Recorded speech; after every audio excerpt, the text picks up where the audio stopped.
Hi everyone and welcome to Inside FWX.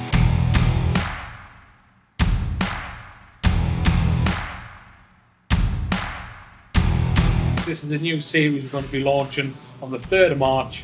Get it saved in your diary. Make sure you jump on board, like, subscribe to videos, get on the YouTube channel. We're going to be bringing you inside the FWX workshop, showroom, customer base, along with all the facilities we've got here. Our main sort of line of work is your camper van and motorhome seat.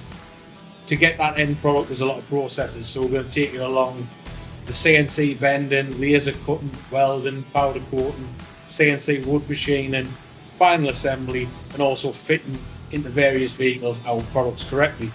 We have got a nice bunch downstairs. Most of them are daft as a brush, so there's going to be some laughs, giggles, ups and downs, a lot of challenges of how to run a business. We'll be bringing you obviously involved with all these challenges we want to overcome obviously together.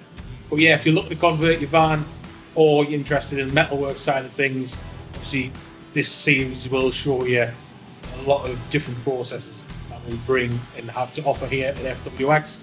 So yeah, make sure you subscribe. 3rd of March, we're going to be releasing the first part of the series. So yeah, get on board, support us, and we'll show you how hard it is to run a business, but also keep all your customers happy at the same time. So yeah, jump on board. We'll see you the 3rd of March.